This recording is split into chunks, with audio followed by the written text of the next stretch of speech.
Hi, welcome to Moody Blooms. I'm Mary Ellen, and today I'm going to show you these adorable little pots that a seller on Amazon sent to me. And all of my viewers can get these for 20% off. There's a coupon down below, and the coupon code is Moody Blooms, and the link will be down below for you as well. But they're super cute. They come in this really pretty blue. They come in a green. They also come in this beautiful red, the cute yellow, and they also come in this white. So one lucky winner is going to go ahead and win one of these cute little pots from the seller. And the only thing is you have to be a US resident, unfortunately, for all my other viewers. But all you need to do is make sure that you're subscribed to me and comment below that you're interested in the drawing. And there's a couple other ways that you can get some entries by following me on Instagram or Facebook. So all that info will be down below. But let's go ahead and get these potted up and put some succulents in them. These pots are perfect for succulents. They're 3 inches deep and have a drainage hole. Now they come with a cap if you want to cover the drainage hole, but succulents do best with drainage. But you do have that option in case you do want to have that covered. Now let's add some soil. Now succulents prefer a well-draining soil, and even when I buy a cactus soil, I always like to add ingredients for better drainage.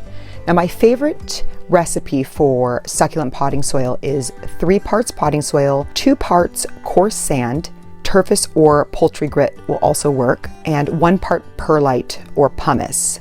The coarse sand sold for sandboxes is available at home improvement stores. Don't use construction sand as it may contain skin irritating substances. You want to make sure that the sand purchased is not extremely fine. Very fine sand retains water rather than allowing it to drain freely. And don't gather up the sand from a beach or in an existing sandbox. Beach sand is full of salt, and a sandbox could be filled with just about anything. If you can't find coarse sand, you can substitute poultry grit, which is incredibly affordable. You can typically find it in feed stores, and it's basically made up of crushed granite.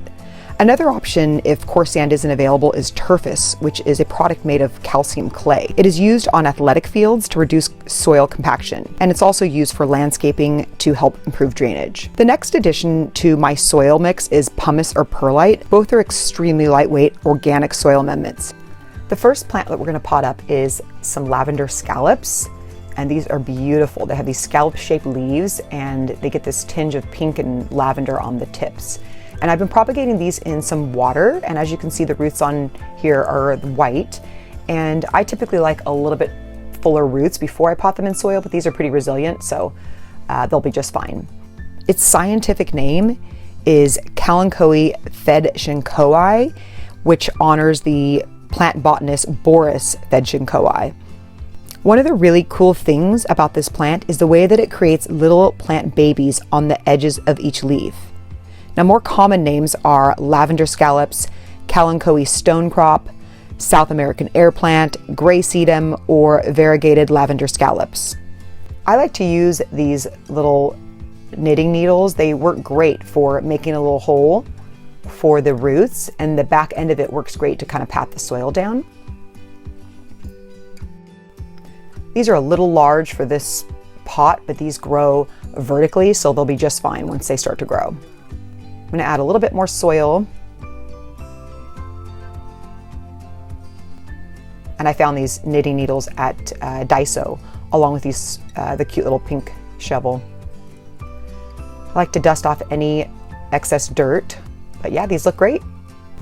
The next succulent that we're going to pot up is the ripple jade. It's also known as curly jade, and this is a succulent variation of the traditional jade plant and has thin, wavy leaves. It is great in arrangements for filling space in between other succulents or in your landscaping. Next, we're going to pot up the Crassula ovata, which is its scientific name, but it's commonly known as the jade plant. It's also known as lucky plant, money tree, or money plant. I'm going to add one more cutting to this to fill it up, get off some of that excess dirt. But I think it looks great.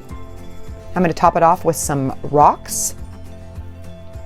I love adding rocks to the top of the soil. I think it just gives it a finished look.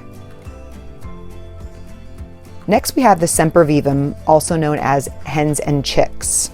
Sempervivum literally means live forever in Latin because they grow and propagate so easily. They're called hens and chicks because the original rosette, the hen, produces tiny rosette offsets that are known as the chicks.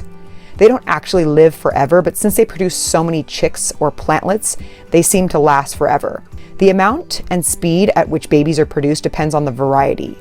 Sempervivums can be divided anytime during spring and summer growing season, and the baby chicks can be replanted elsewhere or left to grow around the mother hen. If your hens and chicks aren't getting enough light, like these are, that I just bought, you'll notice that their leaves start to flatten out, and they do this in order to have more area to absorb light. Hens and chicks are also tough, drought-resistant plants. They come in all colors, shapes, textures, and sizes. They are fabulous cold hardy succulents and are a great year-round option for almost every climate. The next plant we have is a Sedum dasyphyllum. It's commonly known as Corsican Stonecrop, blue tear sedum, or sometimes called love and tangles. Now, I purchased this at a farmer's market, and you can see here how cute and compact it was when I first purchased it. And it's been quite neglected, and I've not given it enough sunlight and water or attention, so it's not the best looking now, but hopefully it comes back to life a bit. The next succulent we're going to plant is one of my favorites. It's a Graptivaria Fred Ives, and I've been propagating this one in water. You can see it has some nice healthy roots, so it'll do pretty well. These are very resilient plant. These are perfect for a beginner. And one thing I want to mention is that when you're propagating these in water and the roots kind of stick together, I just leave them. I try not to pull them apart. Their roots are so tender that we want to keep them, you know, as healthy as possible for the transition, because sometimes it can be a shock for the plant when you transition it from the water to the soil.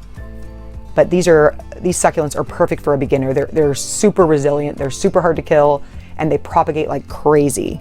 This succulent is typically a pinkish purple color, but it can stress to almost any color of the rainbow and heat, cold, or with plenty of sunlight.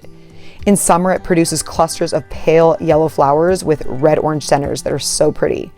It's one of the most determined succulents I've seen and perfect for beginners. It produces lots of new rosette offsets and has a high success rate of propagation from stem cuttings and leaves. Fred Ives is also deer resistant, so planting them beside your favorite plant can also help deter them from being eaten. This succulent is not cold hardy, so if you live in a zone that gets colder than 20 degrees Fahrenheit, it's best to plant this succulent in a container that can be brought indoors. It does well from full to partial sun.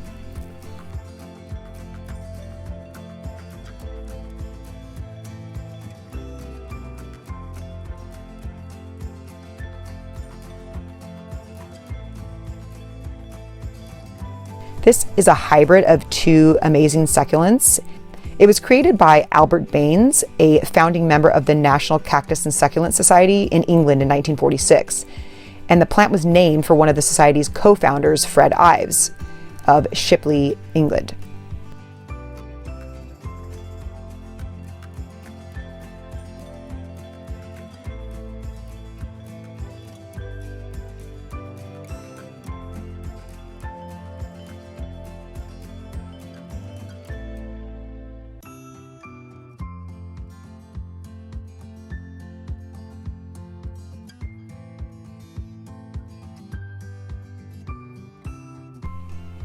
As always, I love adding a soil topper, and these little rocks are a perfect addition.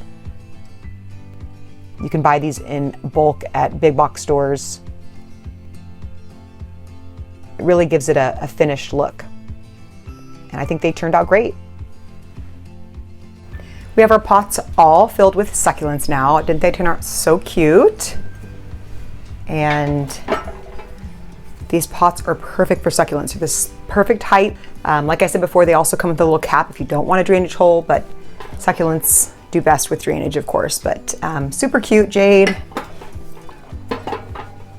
And then here's our white and our yellow. But I'm super happy with how they turned out. So don't forget that all my viewers get a 20% off any of these cute little pots on Amazon. And the code for that is Moody Blooms, and the link again will be down below. And be sure you enter our giveaway. And all you need to do for that is just give this video a thumbs up and subscribe to my channel, and then leave a comment in the comment section that you want to be entered into the giveaway. You can also earn extra entries into the giveaway by following me on Instagram and Facebook. My handle for both of those is Moody Blooms CO. So I hope to see you there as well. Thanks for joining us today, and have a wonderful, wonderful day. And we'll hope to see you next time on Moody Blooms.